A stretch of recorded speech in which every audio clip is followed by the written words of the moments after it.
Саламатсыздар, урматтуу телекөрүүчүлөр. Эфирде ачык айкын программасы. Берүүнү мен Исмат Ибрагим Малпарам. Бүгүнкү чыгарылышта биз глобалдашуу жана татаалдашкан бала тарбиясы деген теманын тегерегинде кеңири талкуу кылабыз. Бизде конокто Кыргыз Республикасынын маданиятына эмгек сиңирген ишмер, кыргыз эл акыны, драматург, прозаик Менди Мамазаирова эже, ошондой эле Элистан балалык борборунун мүдүрү Нуриет Абдулазиз мырза. Урматтуу коноктор, кош келиптирсиздер. Убактыңыздарды бөлүп, эфирге катышып бергенге келгениңиздер үчүн алдын ала рахматымды айтам. Эми ошол глобализация жана татаал бала тарбиясына келгенде, бүгүнкү күндө барыбызга эле белгилүү коомдо көрүнүп турган көрүнүш бала атага энеге, эне баласына жетпей калган учурлар бүгүнкү күндө ушул жашоо менен жашап атабыз. Бул жерде бир суроо, глобализациянын баланын тарбиясына таасири канчалык? Бул жерде негизги күнөө глобализациядабы, ата энедеби, коомдобу же ар бир адамдын өзүндөбү деген суроо турат да.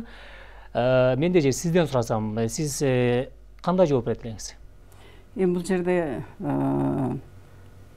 мунун себеби, балдарга таасир берип аткан себеп көп нерсе.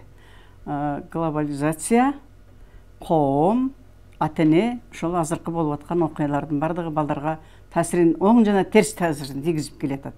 Бул жерде Нуриет мырза, акыркы учурларда мисалы өспүрүмдөр арасында кылмыштуулук өстү деп статистика чыгып атат. Ошондой эле жана коом ээн баш калды, ээн баш балдардын саны көбөйүп атат. Биз мурунку ата энеден мурунку жанагы улуттук тарбия деп коет го, ошондой нерсени унутуп баратабыз, балдарыбыздын тагдырын башка бирөөлөргө байлап берип койдук деген дагы тынчсызданган ойлор бар эмес коомдочу. Мунун негизги себеби эмне деп ойлойсуз? Жеке аламдашуу деп атпайбы? Глобализация бул аламдашуу да. Аламдашуу процесси баланын тарбиясына, деги балдардын тарбиясына кандай таасир берет десе, учурда бир аз статистикалык маалыматка караганда биз абалы оор балдардын тарбиясы жаатынан. Бирок муну мен аламдашуунун таасири деп айтканга бир аз эрте деп ойлойм. Анткени биз бала деген бул дароо эле төрөлүп эле дароо ада болмок болбойт да. Бул деген бир 10 жыл, 15 жылда жетиле турган бир инсан да.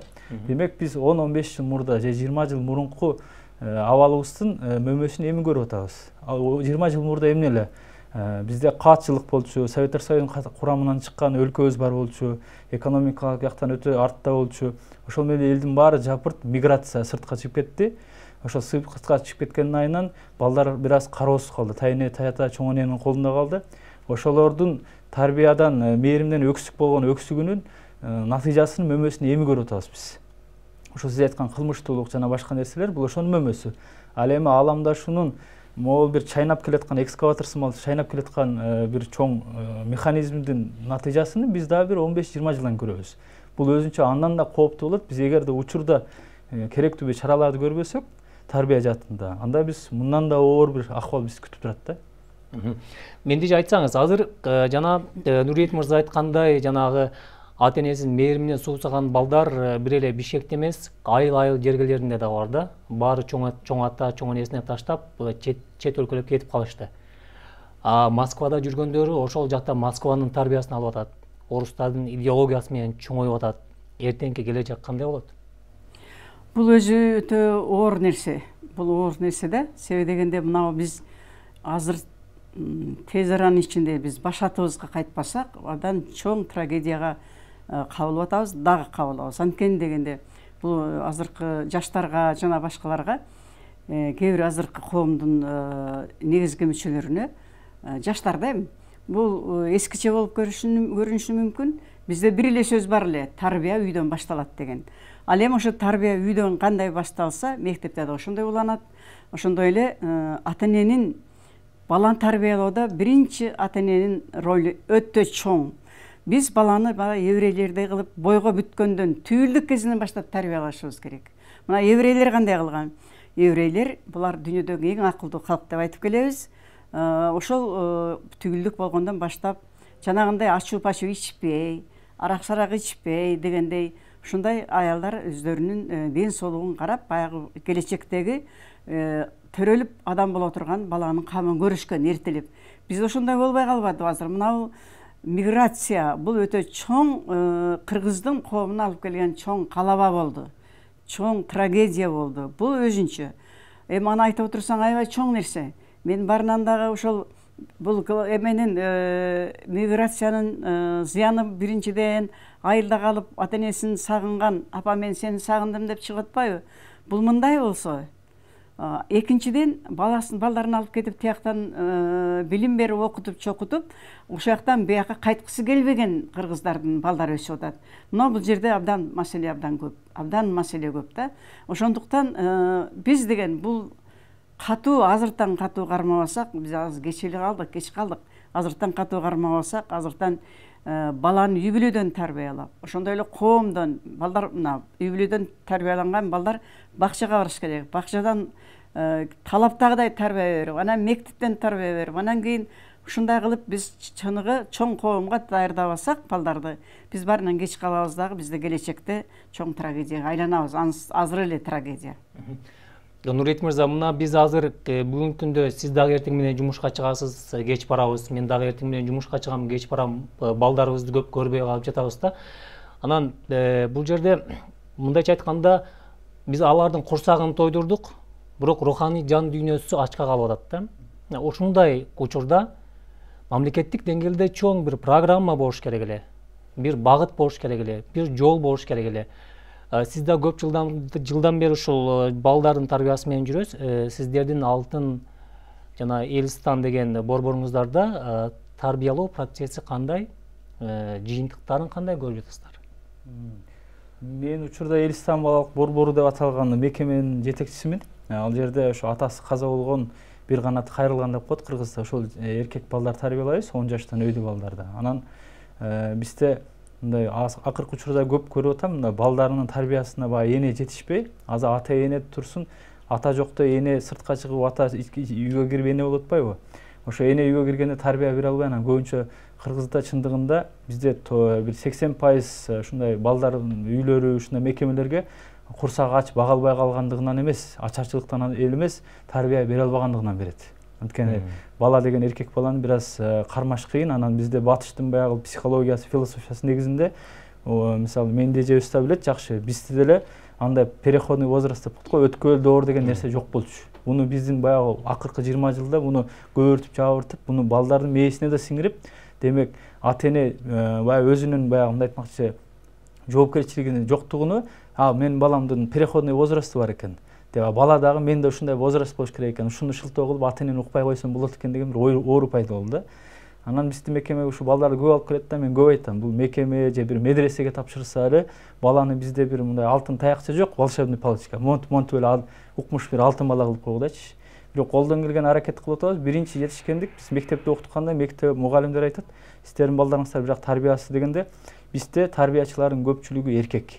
Мисалы эски совет доорунда мугалимдердин, педагогдордун көбү эркек болчу. Анан эркек тарбиялаган муун кадимкидей бир аз тартиптүү, мындай жоопкерчиликтүү болот экен да. Анан бизде баардыгы эркек тарбиячы, биринчиден эркекти эркектей тарбиялайбыз, экинчиден такыр телефон, мисалы телефон карматпайбыз. Азыркы муундун деги эле жаштардын эле эмес, бул жалпы эле муун кыргыздын бул балесине айланды да телефончу. Кадимкидей атаны энеден ортодон мына дуал сымал бөлүп турган бул телефон болду да.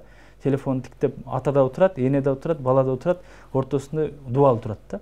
Ошо телефон жоктугунан, анан балдарды болушунча бош убактысын пайдалуу нерсе менен аракет кылабыз да. Ошол эле нерсени ата эне бизде мындай болот да, өзүнүн аракетсиздиги бир нерсеге шылтоолойт да. Мисалы мен деген сыртка чыгып көрөк кат табып келишим керек да, анан мынтышым керек деп, ушул менен баланын тарбиясына мындай кош көңүл мамиле кылат да. Биз ошондо ар бир кыргыз деги эле жараны да ойлонуш керек да, мага эмне маанилүү? Келечекте балдарымдын тарбиялуу бир мыкты инсан болуп жетишүүсүбү, же болбосо орусча айтканда бир комфорт, мындай биздин бир жакшы жашообузбу? Бирок жакшы жашоо, комфорт дегенде мунун өзүнүн ченеми бар, чеги болот да, ар кимге ар кандай. Ошон үчүн биз ушул суроону беришибиз керек өзүбүзгө. Ошол глобалдашуу, техника, технологиянын өнүгүшү, гаджет, тренддин пайда болушу ошол жаш муунга өтө залакасын тийгизип атат деген пикирлер менен буга кошулбагандар дагы бар экен. Азыр бул жерде коомдук ишмер Мыктыбек Арыстанбек агайдын пикирин укканбыз. Ошону коюп берсеңиздер, андан кийин биз талкууга өтсөк. Бери глобалдашуу орусча айтканда не причем. Bu yerде дурак ата эне бар, дура мама бар, дурак ата бар. Кылымдар бою проблема ушундай, кыяматка чейин ушундай. Ата дурак, эне дура болсо, бала тарбияланбайт. Эгер экөөбүз тең баланын алдында жоопкерликти билсе, танканын астында болсо да тарбиялайт. Кыйынчылык, жеңилдик бул маселе такыр башка маселе. Мисалы үчүн ата болуп иштөө бул өзүнчө кесип. Эне болуп иштөө өзүнчө кесип, адистик. Бала тарбиялаш үчүн эрге тийди да, жыргаганы тийдиби? Жок. Үч уктап түшүнө кирбеген жерге барып бир коңурук тарткандын байпагын жууйм деп эрге тийди да. Турмушка даяр, демек андан төрөйм, аны мен адам кылышым керек, президент кылышым керек деген аял эне эмне деген адистик болуп, аны билиши керек.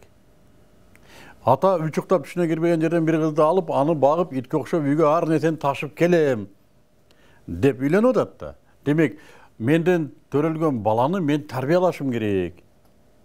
Деди, демек ата болуп иштөөгө даяр болуш керек. Атам не иш кылат өзү? Ар нерсени иштеп келгенден башка дагы не иш кылат деп ата менен эне тарбияга жоопкер мамиле кылыш керек. Эмне үчүн? Аллах Таала атайы ата энени бир муун илгери жөнөтөт. Атайы келип мына жашоону үйрөнүп, каерде эмне бар, ошонун баарын көрүп, анан балага өткөрүп бер ошону дейт. Бул глобалдык болобу же болсо улуу ата мекендик согуштун учуру болобу айырмасы жок. Экөөнүн миссиясы ушул. Тарбияда эмнени тарбиялайт? Адамды үч негизи бар. Анын мээси бар, то есть акылы, анын денеси бар, жана нафсиси бар. Мээге билим берилет, маалымат. Денеге азык берилет. Тарбия нафсиге берилет. Адам тарбиялаганда нафсини тарбиялайт.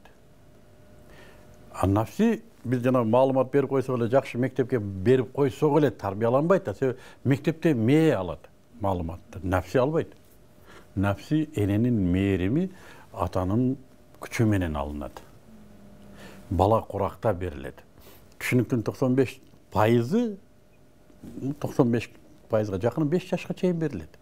Программалар ошондо коюлат. Ошону айтат, энеси жиндинин баары жинди. Ата ишенип энеге берип койгон, эне туура эмес драйверлерди берген. Бүгүнкү күндө не? Сотканы кармат койду ме. Эмнеге өзү сериал көрүш керек? Же иштеш керек? Эмнеге эрге тийдиң өзүң иштеп атсаң дейм да мен. Эмнеге эрге тийдиң? Оногун иште де, мен бала тарбиялайм де. Мага айлык төлө де. Мен энелерге айтам, мага айлык төлө, мен муну балаңды тарбиялаймбы? Бул иш. Тарбиялаш үчүн өзүм окушум керек, үйрөнүшүм керек. Мен ушу каржы маселесин чечишим керек, мага айлык төлө деп. Анан претензия кой. Келип катымды урса, ачка отурса, катын өзү иштеп атса. А?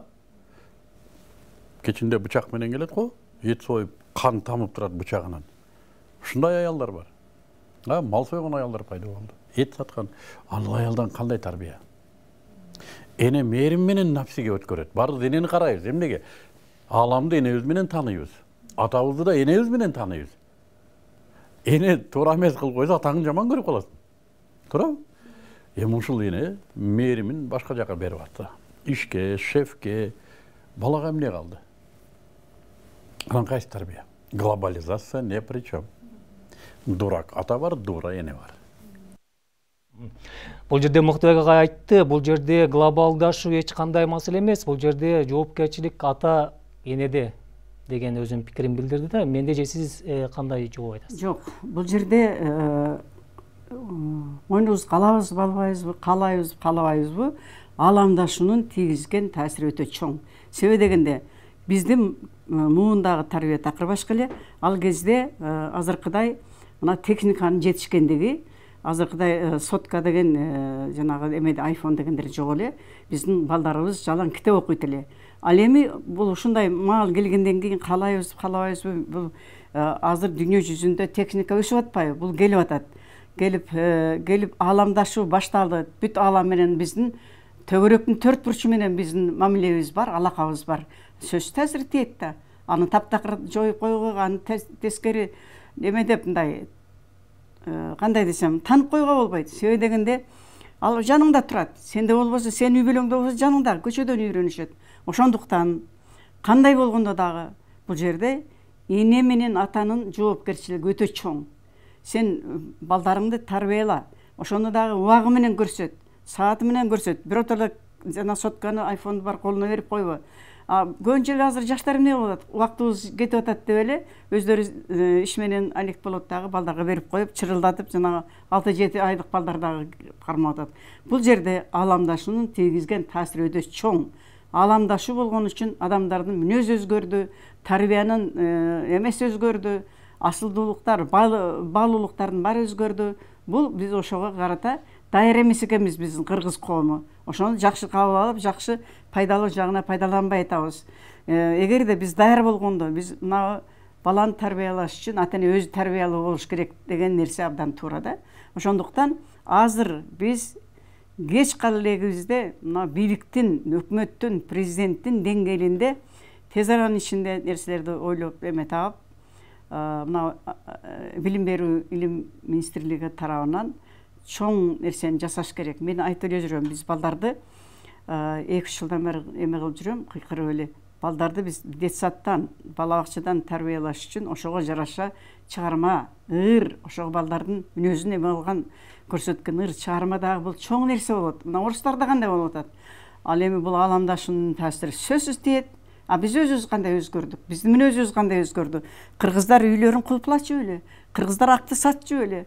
Андай кылчу эмес. Азыр ошо ааламдашуунун айынан, жан багуунун айынан, акча табуунун айынан, акча десе сатабыз денебиз, сатып калбадыкпы? Бул ааламдашуу сөзсүз таасир тийип атат. Болгону дагы абдан чоң таасир тийип атат. Биз ошону кандай кылып пайдаланганды тарбияланып, ошону биз ошого даяр эмес экенбиз деп айтамын да мен. Нурбек мырза, мисалы мен деле 2 балам бар, үйгө барганда жана биз мурун атабыз келсе туруп барып, саламдашып, ушундай башкача кабыл алчубуз да. Азыр мен өзүм үйүмдө ошол нерсени жакшы сезбей жатам. Өзүмдү күнөөлүү сезем. Бул нерсе бардык эле үй бүлөлөрдө бүгүнкү күндө ушундай эле көрүнүш болсо керек. Ушул нерсени жоюу үчүн же бир аз азайтуу үчүн же бир мурунку ата-энебиз, мурунку тарыхта болгон улуттук тарбия бар да бизде. Ошол нерсени биз жаңы жаш буунга сиңире албай жатабыз да, өткөрө албай жатабыз. Себеби эмнеде? Мен ойлойм да, балдарды негизи эже туура айтып кетти. Балдардын тарбиясы дегеле бала бул күзгүдөгү биздин эле элесибизде, орусча айтат го отражение депчи. Чоңдон атасы менен энесинин эле бир бөлүгү алчы. Ата-энеден эмнени көрсө, баягы уядан эмнени көрсө учкан ошону көрөт дейт го. Булар ошону эле көрүп атат. Сиз айтканда, демек сиз айтып атпайсызбы, мени тосуп алганда мен мурункудай биз тосуп алчу, демек энеңиз, сиздин апаңыз, атаңызга ошондой мамиле кылган, сиз да ошо апаңыз кылган мамилени сиз да тосуп чыккансыз. Эми сиз келинчегиңиз менен экөөңүздөр отуруп, ийип отуруп түз кеңешиш керек да. Бизде эмне болуп атат? Биздин тарбиябызда кайсы жерден бир ката кетти, чекилип кетти, ушул жерин оңдойлу депчи. Мен негизи көбүнчө ата-энелерди дагы күнөөлүү сезем, анткени биз балага мону кыл деген менен бир өзүбүз кылбасак, же болбосо мону кылба деп өзүбүз кылсак, баланы укпайт. Мисалы, коомдук транспортто мен көп жүрөм, ошо мисалы маршрутта же троллейбуста көпчүлүк улуу муундагы, бул жаш муун эмес, көпчүлүк улуу муундагы эжекелер бир 2 орундукка өзү отурат, бирөөсүнө өзү отурат, бирөөсүнө кичинекей баласын отургузат. Анан улуу киргенде турбайт мисалы. Бирок ошол эле эже өзү кирип калган болсо, бир жаш бирөө отурса, ошону жаш шабагыр деп мисалы каргайт. Биз айтам да, мен балаңды кичинеңден тургузушуң керек, өзүң тур балам.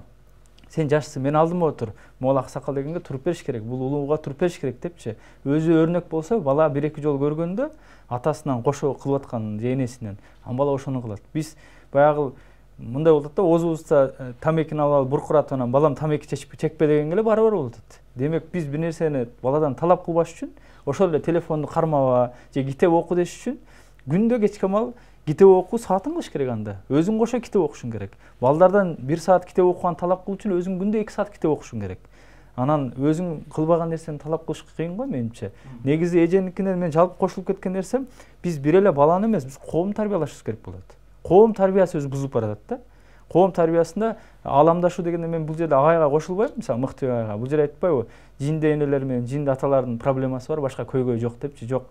Ошо жинди ата менен жинди энени көбөйткөн ошо ааламдашуу болуп атпайбы? Ошолорду көбөйтүп атпайбы улам-улам? Биз ошо ааламдашуунун жетишкендиктерини туура жакка оңдошубуз керек. Мисалы, колуңузда бычак болсо, ошол эле бычак менен нан кессеңиз да болот, ошол эле бычак менен бирөөнү өлтүрүп койсо да болот да. Ошондой эле интернетти биз гаджеттерди туура жакка колдонсок болот. бала тарбиялоого да колдонсок болот. Мисалы мен өзүм Котормо жаатында бир ушундай иштейм, мен ичим күйгөндүгү биз мына коңшу өлкөлөрдөн жада калсам бул мультфильм деп коет го, ушул жаатта артта калдык. Интернеттен кирип кыргызча мультфильм десеңиз, саналуу бир мультфильм бар, аны бала 2 күндө көрүп коет, болду, бүттү. 2 күндүк эле мультфильмибиз бар. Эгер биз балдарды жакшы тарбиялабыз десек, анда биз сапаттуу өзүбүздүн кыргызча маңыздуу адеп акылакка үйрөткөн тарбиялуу мультфильм тартышыбыз керек. Тарта албайбызбы? Анда которойлу. Мисалы өзбек туугандар, казактар жаныбыздагы булар Котормо жаатында алдына кетип, булар жаштарды тарбиялап атат. Жана экинчи маселе, мен диний чөйрөгө да көп кайрылам. Тарбияны дагы, динди да сактаган бул тил маселеси. Бизде тил маселеси өтө начар болуп атат. Сиз айткандай, Москвадагы эмес, Россиядагы 1 миллион мигрантыбыздын баласы учурда көз жымшыган менен эле орус болуп чоңоюп атат. Бул чып-чындык эле, мында ачык эле чындык, моюнга алыш керек. Эгер эртеге алар жүрөгүнө орус маданияты килсе, алар эч качан кыргызга күйбөйт. Алар бул жака жыргатып кыргызга жаранда болбойт, бул жака келбейт дагы. Мен өзүм туугандарым бар, сүйлөшөм келгендер менен. Мисалы айтат, улуу муун эртең каза болсо, бир 20 жыл ичинде, алардын ата-энелери, алардын кийинки мууну келбейт Кыргызстанга. Биз алардан бир дагы ушунча кыргыз бар деп күтпөйлү. Алар ошол эле баягы өзүн жоготкон бурят хакастардан эч бир айырмасы жок. Аты да Иван болот, ичкени да мындай айтмак арак болот, маданияты да жоготулган болот. Ал жөн эле көз жымшыган эле биз менен окшоштугу болбосо, эч жагынан биз ал муун жоготуп койдук да. Биз ошон үчүн ал эмес, Россия эмес, мына Бишкек борбордо туруп биздин кыргыз балдар, мен мисалы өзүм жашаган Короодо 40ка жакын кыргыз бала ойнойт. Ошонун баары орусча сүйлөйт бири-бири менен. Анткени көргөн мультфильми баары кыргызча, неме? Мисалы орусча. Биз эми кыргызча мультфильм тартпасак, мен ошон үчүн көп мисалы диний чөйрөгө да кайрылып кетем, эфирден пайдаланып. Бир мечит салып атабыз мисалычы. Бирок ошо бир мечиттин акчасына 100 мультфильм жасалмат да. 100 мультфильм деген бул 100 миң деген балдарды келечекте сактап калабыз кыргыз кылып. Жана келечекте ошолор ошол эле динге кызмат кылат. Балким 100 миңдин ар бир 100дөн бири мечит салса, 1000 мечит салат ошолор. Демек, мечиттин дагы башка кайрымдуулуктун да маданиятын өзгөртүш керек болот. Акчаң болсо эле мечит сал, акчаң болсо аш бер, той бер, акчаң болсо эле билбейм дагы бир улак өткөз. Ал эмес, биз башка бир мындай көрүнбөгөн нерселер да бар да, ошолорго мындай инвестиция кылганды үйрөнүшүбүз керек. Менде бул жерде Нуриет мырза ошол тарбияда тил маселесине токтолуп кетти. Мен өзүмдүн үйүмдө эле балдарым үйгө киргенде биз менен кыргызча сүйлөшүп, корого чыкканда орусча сүйлөшүп. А бирок үйдөгү биз сүйлөгөн кыргыз тил аларга сиңимдүү болбой жатат да. Алардын жүрөгүнө жетпей жатат. Бул жерде мамлекеттик деңгээлде бир көйгөй барбы? Ушуну кантип жолго салсак болот? Балдар биринчиден мамлекеттин милдети кандай, жоопкерчилиги кандай деген суроо турат. Бул биринчиден үй бүлөдөгү атанын ордун, атанын авторитетин бийикке көтөрүш керек. Себеби дегенде үйдө ата авторитеттүү болсо, атанын тарбиясы чоң болсо, балдардын бардыгы баштуу болот, аялы да баштуу болот, үй бүлөдөгү. Мисалы дегенде, сен айтып атпайсың, убактың жок да. Ошондой эле бизде да болду Советтер Союзунда. Биздин деле атабыз керелден кечке талада жүрдү, жумушун, талада дегеним жумушу дегеним да. Жумушта өкмөттүн жумушуна жүрдү, аябай жоопкерчиликтүү жумуштарда жүрдү. Ал эми ошол ата менин 4 балама убакыт табат эле. Ар бир күнү кечинде жок дегенде кечки тамакты бирге жейли, чогулуп жейли. Чогулуп тамак жеп бүтөрү менен, кана балдарым, сен сабагың кандай, тегин кандай, кимдин эмне кемчилиги бар, эмне кылышыбыз керек, кайрың жетпей атат, ким кайсы сабагынан жетпей атат. Ошо жетпей калган сабагына мугалимдерге барып сүйлөшүп берет эле. Анан кийин атанын жүргөн турганы нускасы, атанын нускасы. Мындай таптакыр түздөн түз жасап бербесе дагы анын жүрүш турушу нускасы балага сөзсүз эмне болот? Бул мисал болот. Бул бир. Экинчиден, илгери биздин атаң келет, жайлоодан келди, же малдан келди десе, тырпырап баарын жыйнаштырып ушинтип калар элек. Азыр аталар келсе жанагындай да, бардыгы үйдө бирдей окшош. Анан кийин атанын образын, атанын абийирин, авторитетин көтөрүш үчүн ата ошого ылайыктуу, ошого татыктуу болуш керек. Ал эми кыргыздарда деги эле мусулманда эркек кишини пир туткан. Бул пирибиз биздин күйөөбүз, атабыз, биз эркектерибиз. Качан гана ушул эркектерибизди пир тутуп, эркектерибизди биринчи планга койгондо, анан тарбия дагы ошондон ары карап кете берет деп ойлойм да. Бул ушундай, бул ата-бабадан келаткан нуска, ата-бабадан келаткан тарбия, бул иштеш керек да. Ошон үчүн мына жана мультфильм айтып атпайбы жигит?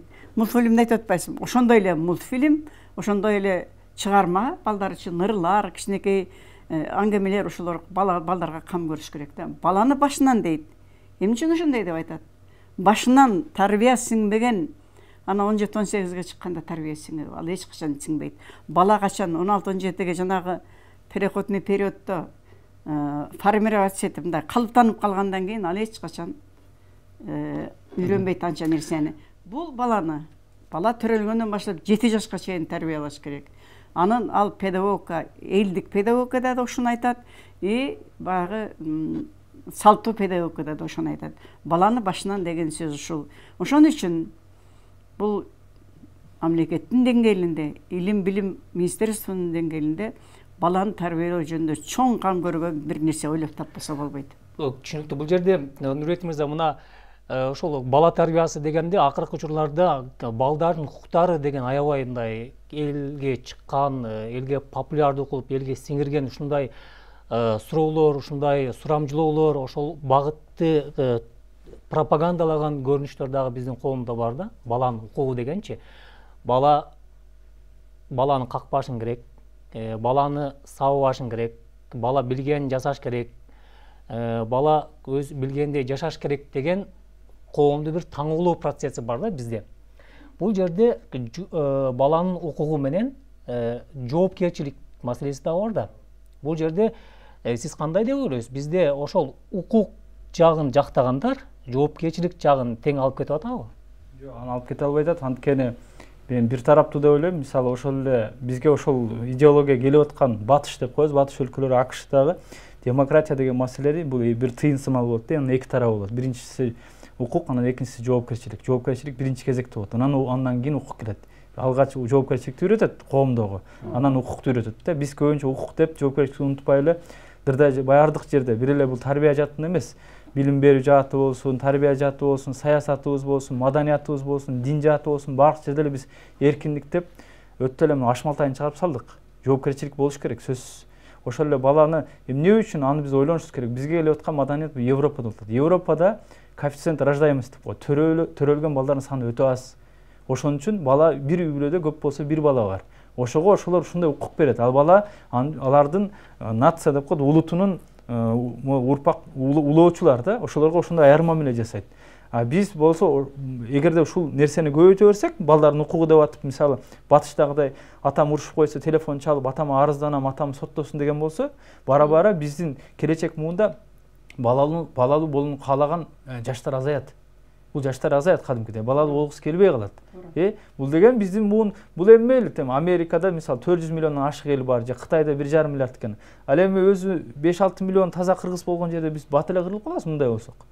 Бизде көп балалуулук болуш керек. Анан ар биринин укугу бар, бирок милдетин кошо алып жүрүшүбүз керек. Укугуң мисалы сен ошого баш ийүү биринчи кезекте. Ошо милдетиң дагы укугуң да ата энеге баш ийүү. Ата эне эч качан табиятында кайсыл ата эне болбосун, бул кайсы улут болбосун, ата эне ар дайым балага жакшылык каалайт. Жакшылык каалап атабы? Бала болгону аны сезбей аткандыр. Болгону ошону биз ата энелер туура түшүнгөндө да үйрөнүшүбүз керек. Мисалы балага биз тийиштүү бир дары-дармек берейин десең ичкиси келбейт да, ыйлайт туурабы? Бирок ошонун дарынын пайда экенин бала сезбей атпайбы? Оорусуна шифа экенин билбей атат да. Кудай ошондой ар бир нерсени отуруп, мындай балага эже айткандай биринчи кезекте авторитет болгонду үйрөнүш керек. Баланы баягы өзүнө сүйдүрүш керек. Мугалим деле ошондой. Педагогдор эмнеге маселеси пайдаланып атат? Педагогдор бизде бир илим эле берип атат да. Тарбиясы жок илим бул өтө кооптуу нерсе. Тарбиясы жок.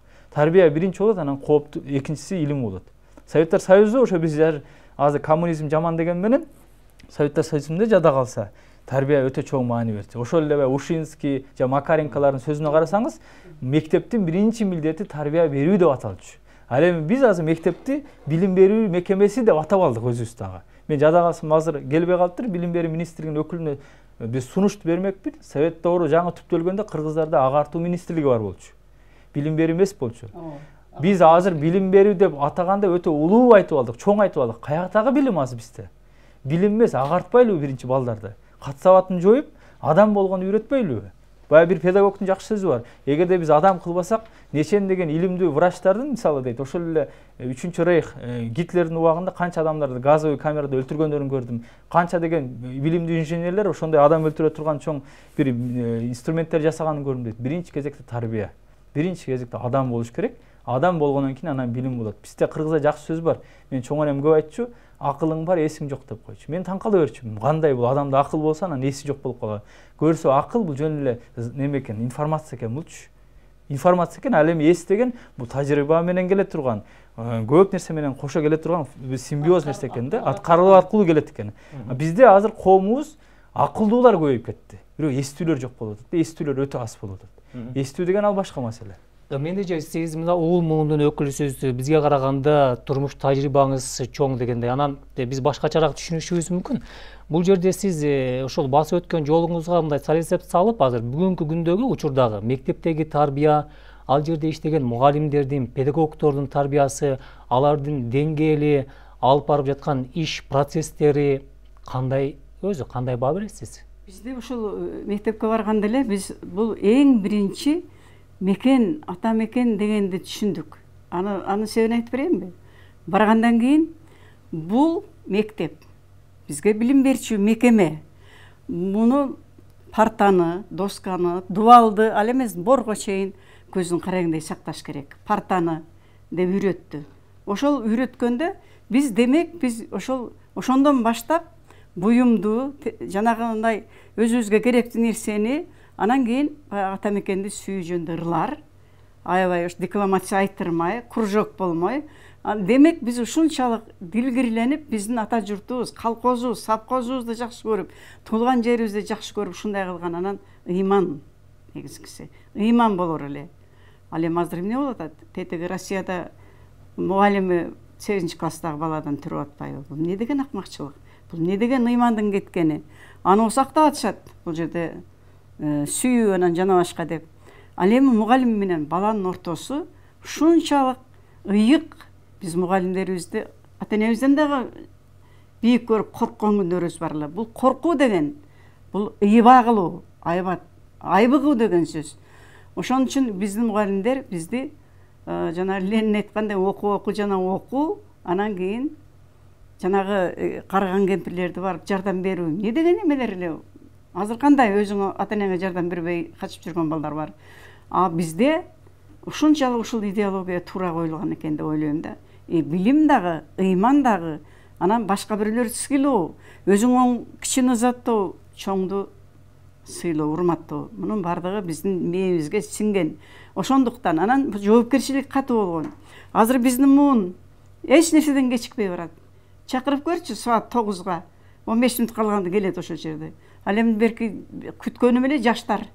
Сен неберемдей силердей болгон балдар бизди күттүрөт. Убагында келбейт. Бул эмне? Бул кичинекей майда нерсе болгону менен бул деген жоопкерчиликсиз. Азыр биздин коомдо, айрыкча кыргыз коомунда эң жаман нерсе, эң жетишпеген нерсе жоопкерчиликсиз. Баланы тарбиялаганда жоопкерчиликсиз. Ата энеге болгон, аялга болгон, жана башкага, буюмга, теримге жашоого болгон жоопкерчиликсиз. Мындай стихийный жашоо ушул аябай ичибизди күйгүзөт биздин муунду. Бул жерде дагы бир маселе бар. Мисалы бизде ар кайсы өлкөлөрдөн келген мектептер бар. Бишкекте иштеп жаткан, ошондой эле айыл аймактарда, региондордо иштеп жаткан мектептер дагы бар. Кээ бирлер айтышат, ушул башка өлкөлөрдөн келип ачылган мектептер биздин жаш балдарды уурдап кетип атат. Алардын тагдыры ошол четтен келген улуттун, ошол өлкөнүн колуна өтүп кетип атат деген да тынчсыздануулар бар да. Бул канчалык негиздүү? Бул менимче кайсы бир 100% ушул гана көйгөй жаратып атат дегенден алысмын, бирок кайсы бир деңгээлде туура сөзү бар. Анткени эгер биз кылбасак, анда башка бирөө болот да. Биз эгер өлкөбүз кыргыз лицейлери деп өздөрү бир жаңы лицейлер түзүсө, анда бизге араб лицейлери келет, түрк лицейлери келет, американ лицейлери келет. Алардын мекемелери анан биздин балдар окутат. Эгер сен өзүңдүн балаңды окутпасаң, анда башка бирөө окутат да. Махатма Гандинин жакшы сөзү бар.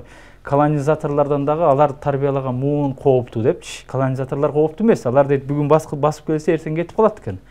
Анан эң жаманы алар тарбиялаган муун кооптуу экен. Анткени ал сага окшогон, сенден чыккан, өзөктөн чыккан сага окшош сенин балдарың болот экен да. Ошон үчүн биз ал жагыны билим берүү министрлиги, коопсуздук кеңеши бар бизде, ошолор тыкыр караш керек. Ар бир лицейлерди, мекемелерди карап, баардыгында булардын тарбия жааты кандай кетип атат, билим берүү жатканда кайсы стандарт менен окутуп атат мисалычы. Бизде ушундай жерлер бар да, мисалы чет өлкөдөн келип мектеп ачып, ошол өзүнүн өлкөсүнүн стандарты менен окутуп атат керек болсо. Биздин стандартка баш ийбейчи мисалы.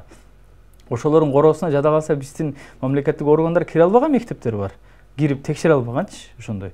Ошон үчүн аларды дагы биз сыйра баардыгына мындай иргеп тескешибиз керек да. Анан эң негизгиси мен ойлойм, мамлекет келечекте өзү керек болсо ушундай ушул рынок деп коет го, могул рынок, билим берүү рыногуна кириш үчүн, конкуренттүү болуш үчүн булар кирип өздөрүбүз лицей кылыш керек. Анткени сиз айтканыңыз туура, Россияда 17-жылдан кийин 5 миллион адам Америкага качып кеткен. Ошол 5 миллион орус кийин Американы көтөрдү. Учурда Силиконовая долина деп коет, ошол жерде жалаң орустар иштейт көпчүлүгү, программисттер. Бизден дагы утечка Москов деп коет. Бизден дагы мээлер агып кетип атат. Биздин мээлер батышка агып кетип атат, Жапонго агып кетип атат, Россияга агып кетип атат мисалычы, көп жакка агып кетип атат. Бизден баардык менимче ушул нерсени керек болсо тыюу салыш керек. Мектептерден барып, тест кылып, эң мыктыларын улам каймагын сүзүп алып, өзүнүн лицейлерине алып барып окута берүү мисалычы, менимче бул кооптуу нерсе. Эгер алсаң тегиз алыш керек баардыгыны. Анан жок, антип улам эле каймагын сүзө берсе, 30 жылда каймактын баарын сүзүп алып кетти, анан бизде азыр эмне калды бул жактачы? Мектебибиз ошон үчүн абалы ушундай болду. Мен ушул маселени Кыскача айтып кетсеңиз, убактыбыз. Ушул маселени мен 2013-жылдары Туруу журт деген китебимде ушулардын баарын жазгам. Мен деген биздин акыл эсибиздин баардыгы четке агып кетип атат деп. Муну дагы контролдош керек, баарын көзөмөлдөш керек да, баардык нерсени. Урматтуу телекөрүүчүлөр, сиздер Түз эфирде Ачык Айкын программасын көрдүңүздөр. Берүүнү мен Исмат Ибрагим алып бардым. Бүгүнкү талкуудагы темабыз глобалдашуу жана татаалдашкан бала тарбиясы болду. Бизде конокто Элстан билим берүү тарбия бормонунун жетекчиси Нуриет Абдулазиз, ошондой эле Кыргыз Республикасынын маданият эмгек сиңирген ишмер, кыргыз эл акыны, драматург Менди Мамазайырова эжебиз болду. Сиздерге чоң рахмат, ишиңиздерге ийгилик каалайм, саламатта туруңуздар.